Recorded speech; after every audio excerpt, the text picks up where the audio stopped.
اکثر لوگوں کا ایک سوال آتا ہے کہ ہم نے اللہ سے بڑی دعائیں کی، اتنی بار میں نے اللہ کا ذکر بھی کیا، تہجد بھی پڑھی، پر اب تک میری دعا اللہ نے قبول کیوں نہیں کی؟ تو یاد رکھو، صحیح بخاری کی ایک روایت ہے، نبی کریم صلی اللہ علیہ وسلم نے فرمایا کہ جب بھی اللہ سے دعا کرو اپنے گمان کو درست کرو، کیونکہ اللہ تعالیٰ بندے سے اس کے گمان کے مطابق ہی معاملہ کرتا ہے، اور اس یقین سے دعا کرو کہ اللہ تعالیٰ قبول فرمائے گا۔ یاد رکھو، دعا دنیا کا وہ واحد پاورفل ٹول ہے جو انسان کی پوری قسمت تک کو پلٹنے کی طاقت رکھتا ہے۔ نبی کریم صلی اللہ علیہ وسلم نے فرمایا، ابن حبان کی روایت ہے کہ تقدیر کو دعا ہی ٹال سکتی ہے۔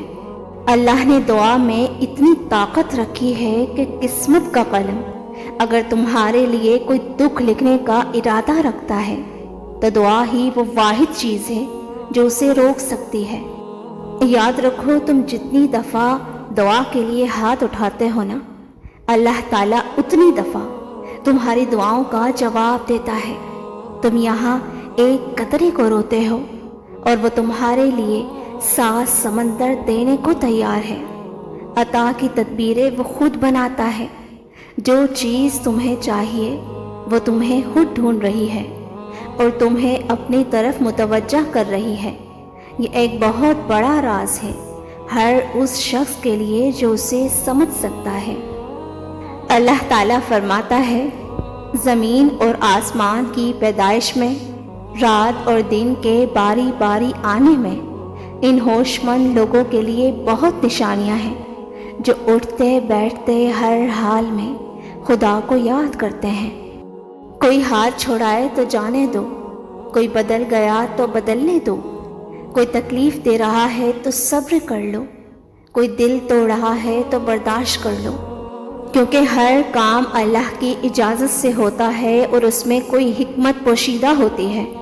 یاد رکھو، زندگی میں کوئی کام تمہاری مرضی کے مطابق ہو جائے تو شکر ادا کرو، اور اگر تمہاری مرضی کے خلاف ہو رہا ہو تو اور بھی زیادہ شکر ادا کرو، کیونکہ وہ کام اب میرے رب کی مرضی سے ہوگا، اور وہ رب اندیشوں سے پاک فیصلے فرماتا ہے۔ قرآن کہتا ہے، اور اگر اللہ تجھے کسی مصیبت میں ڈالے تو خود اس کے سوا کوئی نہیں جو اس مصیبت کو ٹال دے، اور اگر وہ تیرے حق میں کسی بھلائی کا ارادہ رکھتا ہے تو اس کے فضل اور اس کی قسمت کو پھیرنے والا بھی کوئی نہیں ہے۔ وہ اپنے بندوں میں جس کو چاہتا ہے اپنے فضل سے نوازتا ہے، اور وہ بڑا درگزر کرنے والا اور بہت رحم فرمانے والا ہے۔ تم جانتے ہو، اللہ تعالیٰ اپنا کن کب فرماتا ہے؟ جب تم حق اور سچ کے ساتھ عاجزی اختیار کرتے ہو تو پھر اللہ تعالیٰ بھی تمہیں بلندی عطا فرماتا ہے اور تمہاری من پسند چیزوں سے تمہیں نوازتا ہے۔ اللہ تعالیٰ فرماتا ہے، اور جو شخص سچائی لے کر آیا اسے اپنے رب کے ہاں وہ سب کچھ ملے گا جس کی وہ خواہش کرے گا۔ جانتے ہو، تمہاری دعاؤں کے راستے آسان کب ہوتے ہیں؟ دراصل مسئلہ صرف اتنا ہے کہ تم دوسروں سے امید رکھتے ہو اور اللہ سے نہیں۔ اگر تم اسباب پر یقین رکھتے ہو تو پھر اسباب بنانے والے پر یقین کیوں نہیں؟ اور پھر یہی کنفیوژن اور ڈاؤٹس کی وجہ سے تم بے چین ہو جاتے ہو اور ڈپریشن میں چلے جاتے ہو۔ دیکھو، قرآن کھولو اور ڈھونڈو اپنے مسئلے کا حل۔ پتہ ہے، جب مجھے کوئی سوال تنگ کرتا ہے نا، یا لوگ مجھے ہرٹ کرتے ہیں، یا مجھے کوئی بے چینی ہوتی ہے، تو قرآن کھول کر میں ایک ایک سوال کا جواب تسلی سے لیتی ہوں۔ میرا رب فرماتا ہے، اور جو کوئی اللہ پر یقین رکھے گا تو اللہ اس کے لیے کافی ہے۔ اگر تنہا رہ گئے ہو تو کوئی بڑی بات نہیں، وہ زندگی ہی کیا جسے تنہائی نصیب نہ ہو۔ تم کوئی عام بندے نہیں رہے، پھر تم بہت خاص ہو جاتے ہو، کیونکہ جب انسان تنہا ہوتا ہے نا تو اس کے ساتھ اللہ ہوتا ہے۔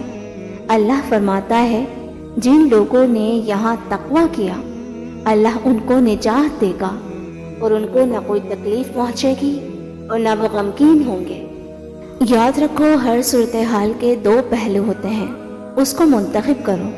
جو آپ کو سچائی اور اچھائی کو دیکھنے کی اجازت دیتا ہے اور جو مصیبت سے باہر نکال سکتا ہے، کیونکہ زندگی اتنی سستی نہیں ہے کہ اسے لوگوں کے تلخ رویوں کی وجہ سے ہار دیا جائے۔ زندگی تو رب کی امانت ہے۔ آپ سے محبت کرنے والا کوئی عام نہیں بلکہ اس کائنات کا مالک ہے۔ یاد رکھو، اس کائنات کا سب سے بڑا سچ تو یہ ہے کہ انسان جو کوئی بھی ہو، اگر وہ کچھ کرنے کا ارادہ کر لے اور اللہ سے دعا بھی کرے تو وہ ہو کر ہی رہتا ہے۔ دعا کی قبولیت کی ایک علامت یہ بھی ہے کہ تمہاری دعائیں تمہیں بدلنا شروع کر دیتی ہیں۔ جانتے ہو دعا قبول ہونے کی نشانی کیا ہے؟ جب تم کچھ کرنے کا ارادہ کر لو اور کسی بھی چیز سے خوف نہ کھاؤ سوائے اللہ کے، اور اپنی منزل کو پانے میں کبھی ہمت نہ ہارو، چاہے راستے کتنے ہی مشکل ہوں، تم اپنا سفر جاری رکھو اور اللہ کی رسی کو مضبوطی سے تھامے رہو، تو خوبصورت معجزے بھی تمہارا مقدر بن جاتے ہیں۔ بے شک اپنی دعا قبول ہوتے دیکھنا دنیا کا بہت خوبصورت احساس ہے۔ ہو سکتا ہے تمہاری قبولیت کا منظر بھی قریب ہو، تم شکر کی تیاری کرو۔ بے شک جب اس مہربان رب کی رحمت عرش سے اترے گی تو تمہاری زندگی ایسے روشن ہوگی جیسے ہر رات کے بعد صبح روشن ہوتی ہے۔ تمہاری زندگی پھر سے مسکرا اٹھے گی انشاءاللہ۔